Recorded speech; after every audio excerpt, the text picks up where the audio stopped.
out there, it's very simple, low stress. Everyone's very kind. Yeah. That's what I noticed too in Park City. Yeah. People were really friendly. If you're in the South, it may be more common to you, but it's jarring to me. It's especially jarring when you come back and land at Newark Airport. You're listening to Experience This, a show about the emerging experience economy with your host, Tom Young. Hi, everybody. Hey, welcome to the show. This is Tom Young. I'm sitting here with Kiran Baja. We have a special guest today, TJ Young. How you doing, TJ? Feeling like a special guest. Good to be here. Yeah. Hey, well, as been custom with our genre here in this podcast, we're talking about experiences, and we try to talk to our team members when they come back from an interesting trip or experience. And we have Sean as our resident globetrotter who's going to interesting places. But TJ just got back from a ski trip to Jackson Hole. Yeah, Jackson Hole for about 5 days. And so we want to hear a little bit about that. Jackson Hole is one of the premier ski destinations out west. Did you have a lot of fun? Tell us a little bit about it. Yeah, working in technology was good to get out and away from civilization, and you can't really get much more remote than that if you want to go skiing. Jackson is tucked away in between a few different state forests and reserves, and I think the closest big cities, over an hour away. So if you're in Jackson, you're in Jackson. Where did you fly into? They have an airport. Oh, wow. And somehow they have direct service from Newark on United. Occasionally. It's not reliable. Yeah. So you fly into Jackson, and then are you close to where you need to be, or is it a You fly into Jackson. The airport is in Grand Teton National Park. Okay. Which is the park immediately south of Yellowstone National Park. Wow. And cool. then if you land and you're about 10 minutes from the town of Jackson, which is maybe, 10 or 20 blocks. It's not that big of a town. And then the ski resort. So the whole trip was meant to be a ski trip. The premier resort is called Jackson Hole Mountain Resort, which is located in Teton Village, right up against the Grand Tetons. A lot of people will just fly into the airport and just drive 5 minutes to the Teton Village and just live the après ski life. Oh, yeah. And then not even go into Jackson to leave. Wow. So you went with Cassidy and another couple? Yeah, with my girlfriend Cassidy and 6 others. Oh, 6. So it was an 8-person trip. Huh. 4 guys, 4 girls. And you got a big Airbnb house or something like that? We looked at it, and if you look at booking a trip to Jackson, you'll realize the first thing is everything's expensive, including lodging. So we ended up just doing like a Marriott. We did look at like an Airbnb super deluxe suite for everybody, hot tub included. Would have been like thousands. It wasn't feasible at all. So people were a bit pinching pennies there. I was going to ask, because I similar to Park City, it is quite pricey in Jacksonville, right? It's I would say it's New York City or worse for everything. Wow. Yeah. Drinks, food. So it's all high quality, but you're not going to be there saving money at all. Yeah. So everybody stayed basically had their own. Each couple had their own hotel room. Yeah, pretty much. Yeah. And did you? So you got there. Did you hang out all the time, or did you like have meetups and book? Like we talk about when we talk about designing trips with a lot of people, about the notion of bookending the trip, and then planning 1 or 2 events max a day, and letting people do their own thing, so you're not like commingled with 8 people for 5 days, and you're at each other's throat at the end of the. Yeah, my personal standpoint here in terms of optimizing the experience, if we're talking about that, is not to plan too much. Like if I go into somewhere with no plan, I get a bit anxious, but worse than that is trying to plan out every single minute so that you finish your trip and you're not really relaxed and you're almost exhausted more so from vacation, and you show up back to work and you're just drained. I intentionally said no to a couple things at the end just to kind of chill, walk around town, take in the sights, no plan, wander around, right? So there's definitely a balance there, but we did. So at 5 days, half the trip was skiing, and we had 2 of the 8 people were not skiers. So when they came in late, we did other stuff, other winter activities. So we did like a dog sled tour with Alaskan Huskies. They're trained to race the Iditarod. Wow. Yeah. So it was super cool. It's very, I don't know, it was very bizarre. You got to figure they got to do something when they're not in that race. It's once a year. It's pretty much this place exists They rent them out to Jackson Hole. I think so. The place exists to run these trips for tourists who want to pay. And when they're not doing that, they're training the dogs to race in those marathons. So we got to meet, we had maybe 15, 20 dogs in our sled. Wow. And I got to meet each one of them. How many They're people all- were on your sled? It was about 4 people to 2 sleds. And they all gave us roles.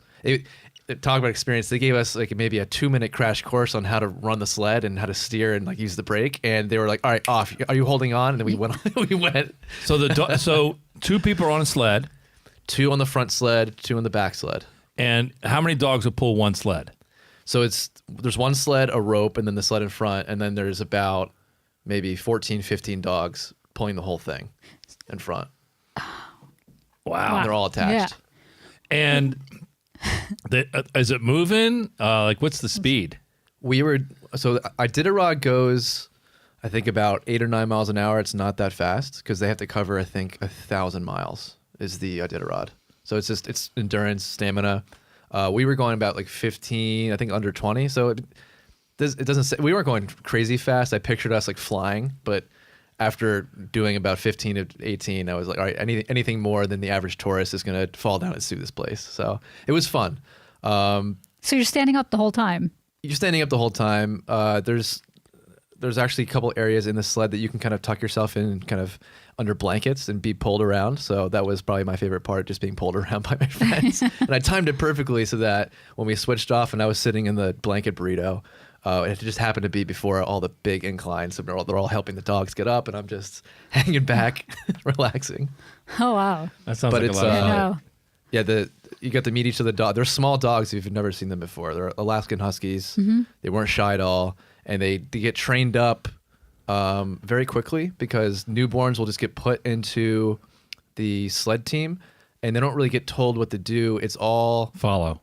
follow because Yeah. the dogs they're the pack animal, so they'll have the best trained dogs up front.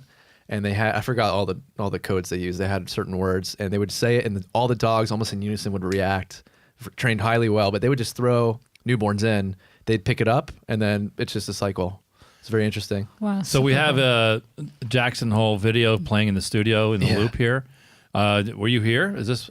So yeah, this is the top of the mountain. So if you've never been to this place, it's a massive resort. If you're an East Coast skier or snowboarder, you probably know about Killington, the Yep. Beast of the East. Yep. One of the bigger resorts out here.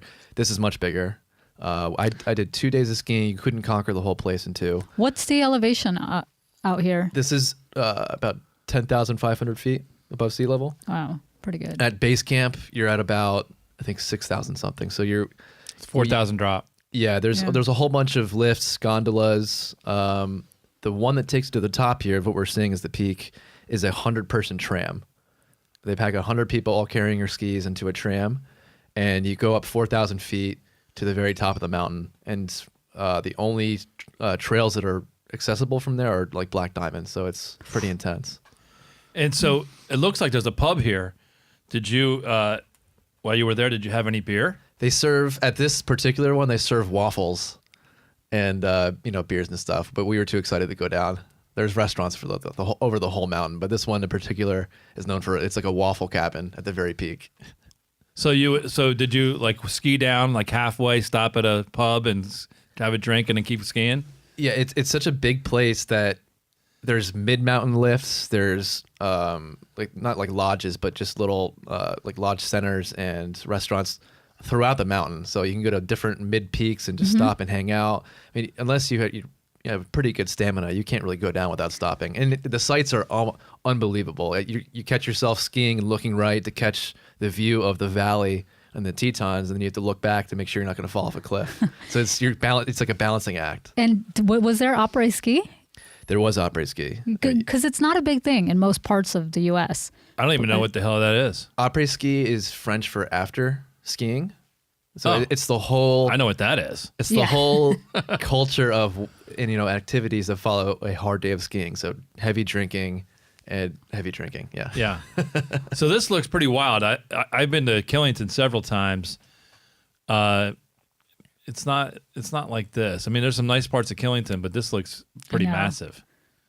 It looks like people are just ready to topple down the edge of a mountain. So did you So you skied what 3 days when you were there out of the 5? I did 2 of the 3 days that people went skiing. Yeah. Okay. And snow looks pretty cool. Was it good? East Coast skiing is known for icy, not very thick trails, and because of that, East Coast skis are like thinner, so we can carve up the ice. If you rent skis out there, it's powder skiing, and they have they're not as thin. So like the tip of your skis in the middle are kind of the same width, and they're just fat, so you can kind of ride on top of the snow. When we were there, it wasn't as powdery, but it's a whole different experience. Did you bring your own equipment then? I did, yeah. So you brought East Coast skis to ski out west? Mine are kind of in the middle, Yeah. So they can kind of they're called all mountain skis, so they can fare pretty well, yeah. Well, it looks like a lot of fun. You can pull up any video on YouTube and see some of this, but this every single part of the mountain, not every single part because some of them are pretty treacherous, but you can go off trail and you can pretty much ski almost anywhere because the forested areas weren't very thick, so you could ski in between the trees, and there were a lot of it was very marked up, so the whole mountain was accessible, and they kind of have suggested routes, but you can pretty much do the whole thing. So it's just you make up your own adventure. Were you guys able to ski into downtown, or was there a main street in Jackson Hole? So Jackson's kind of away from the mountain. The mountain, okay. But Teton Village is right up against it. So there's like 4 seasons there. There's maybe 4 or 5 competing hotels. It's all ski on, ski off, right up to the door. Is that where you stayed? No. We stayed in Jackson. Okay. And then traveled to Teton Village. But if you want to do the full après ski experience with no driving, you ski up, you take off your skis, take 5 steps, and you're in a bar with a bunch of exhausted skiers, all just pounding IPAs. Yeah, that sounds like what I'd like to do. Yeah. It was heavy après ski culture. So how was the downtown area of Jackson Hole, or was there one, or what? If a main street, I guess. There was, yeah. It's very touristy, but it's fun. I mean, it's a true frontier town. So a lot of cowboy paraphernalia, a lot of taxidermy, just whiskey everywhere. Wyoming whiskey was the drink of choice every night. Oh wow! Yeah. Were you guys able to get dinner reservations as a group, or everyone kind of peeled off and did some of their own stuff? We did, yeah. We it could be pretty packed on a Friday or Saturday night, but we largely had our way. One person in the group had his birthday on Friday night. It just happened to be that way, so we did one big night out. Yeah. Yeah, that looks like a lot of fun. I've never skied out west. It looks great. I did ski in the Alps once, and it had similar feel. This looks the forest looks a little more Spartan. It looks more wide open. It's the farther up you go, the more treacherous it becomes. Yeah. When you go to the peak, this resort is famous for one drop off. I think it's Corbett's Couleur. I think it's what it's called. There's 2 options when you get to the peak. You can go left, which is what we did, to go down what's called Rendezvous Bowl. And if you've never skied a bowl before, it's pretty much, there's not one entry point and you ski down a path. You kind of ride along the ridge of, the edge of a bowl, and you choose where you want to enter, and it kind of funnels you down to the center. So it's kind of like a half bowl. You pick your spot. No matter what, it's going to be steep, and you just make your way to the bottom. If the other side, if you go right, it's a complete 90-degree ledge, a cliff, in between 2 separated rocky peaks. And you can kind of just drop off there and go full 90 degrees or fly off. And it's a huge, huge drop. Experts only. It was closed when I was there because there wasn't enough snow and there's rocks at the bottom. It's supposed to be one of the craziest drops at a U.S. resort. Yeah. Were there any? I didn't even want to look over. I'm afraid to even talk about it. Were there any moguls? Yeah. There were a lot of moguls. A lot of natural moguls. They let the mountain go. If you're not on a defined path, it's not groomed. And they'll call natural moguls will form, not the ones that are intentional bumps. And you just kind of have to deal with it. And the more it snows, the more uneven it becomes. So it's very interesting. Oh, this looks like a lot of fun. Yeah, those are thick trees, but a lot of spots have more sparse trees. You can carve it up. I didn't do that because I don't want a death sentence. So one of the things that we talk about, TJ, on the different episodes we have is within defining good experiences is the social dynamic. So can you talk a little bit about that? Like the 4 couples, how well you know each other, how you travel well together, any interesting stories about what worked and didn't work? Yeah, I mean, so the group was tied between the four guys, and we all grew up together in town here in Branchburg, New Jersey. We did a few, just the guys at least. We have done a few trips already together, so we all know each other very well. I mean, we did one big trip, similar experience in terms of being remote. Well, we did about a week and a half long trip to Iceland. Oh, nice. Where we just hung out in Reykjavik, rented a car, went out to go hiking on glaciers, camping, this experience being in the middle of nowhere in a very odd location, volcanoes, glaciers, black sand on the beach, just a completely otherworldly experience. And we capped it off with an Amsterdam trip, but that's a different story. But so we've done a few trips like this, and this is just the latest one. Everyone liked it. I want to repeat this again, definitely. One friend of mine, Chris, he was another person in the group. We actually went there last year to go hiking in Yellowstone, just the two of us, and we liked it so much. And the locals told us to come back during winter to actually ski and not hike, that we brought back this whole group of 8. So we kind of scoped it out and brought back our people. So it's definitely something you would do again. Absolutely. Yeah. In terms of the social dynamic, if you're listening from the, New Jersey, New York, city metro area, tri-state area, there's a certain kind of person that you're used to talking to out here. People are very direct. They're not falsely polite to your face like they might be, at least in the stereotype of the West Coast or LA.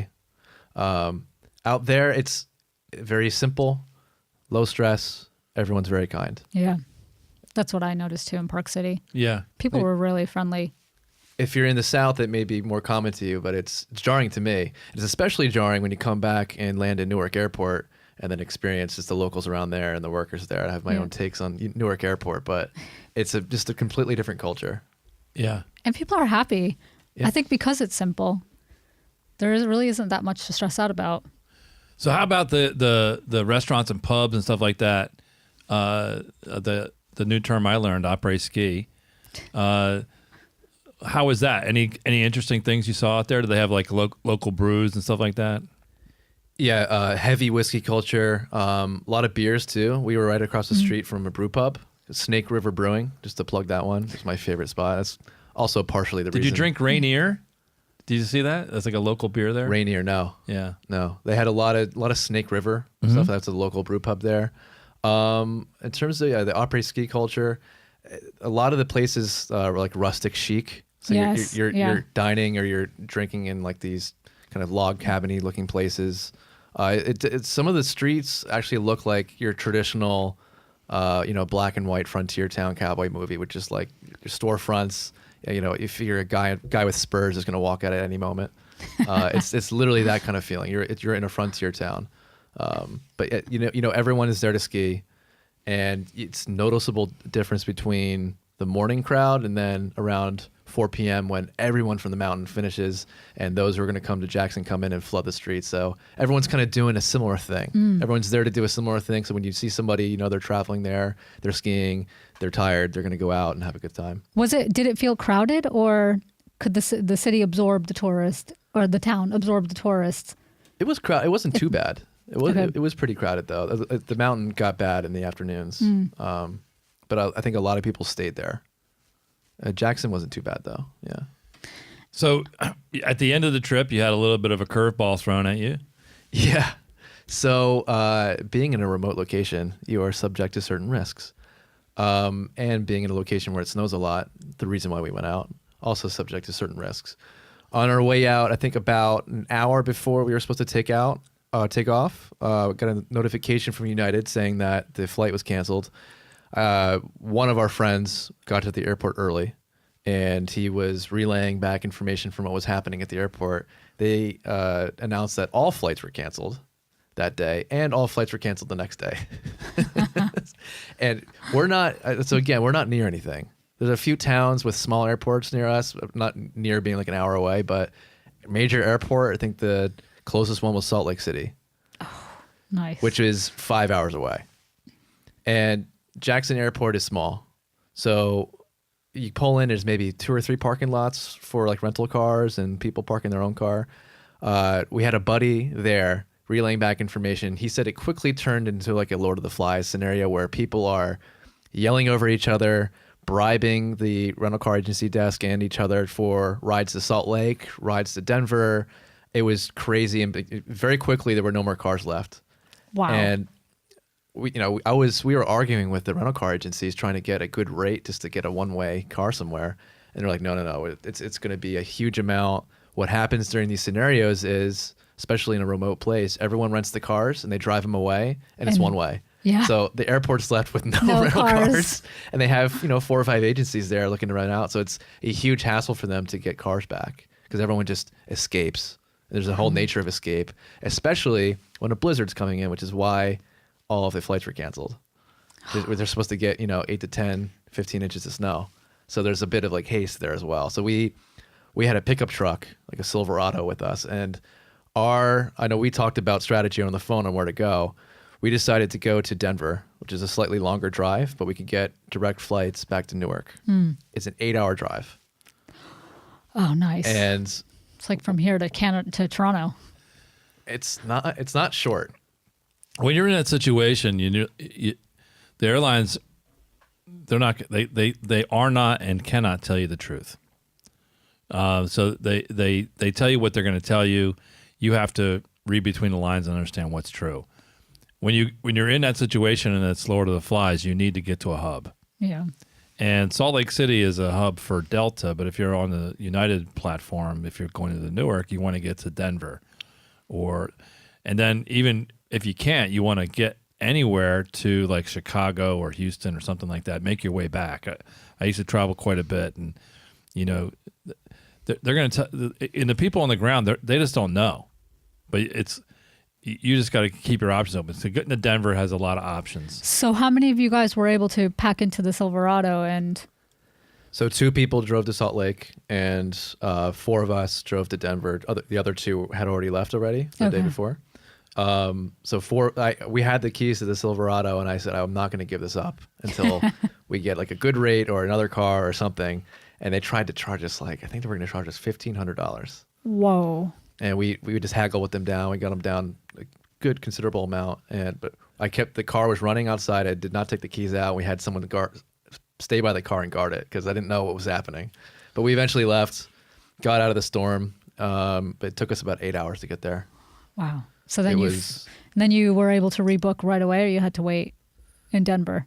No, we rebooked. It was pretty easy. They didn't charge you anything, at least on United. But it's 8 hours, and 5 or 6 of those are through absolutely nothing. You're driving through southwest Wyoming into the north of Colorado. There's an Indian reservation, the Wind River Reservation. We passed through the whole thing. It's absolutely desolate. You pass through a few like small villages, but you are in the middle of nowhere. They have every now and then you'll pass like an unattended gas station.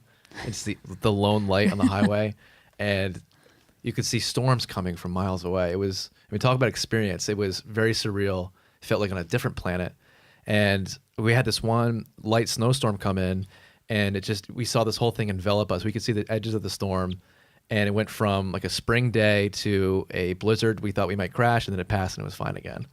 You're at the mercy of the elements out there.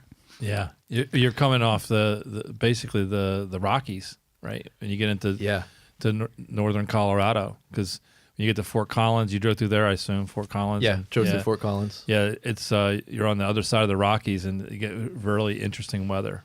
Well, it kind of carves up the clouds, right? Yeah. So it adjusts the way they move around, and right. It can surprise you because a storm can come in and kind of almost ricochet off the mountain range, and then it'll hit you. So it's very unpredictable. Wow. Yeah. Well, whenever you're at a B airport or a smaller airport and there's equipment problems, you just understand the airlines can't really do anything about that. So when you go to a hub, they have maintenance facilities and alternate aircraft to back it up.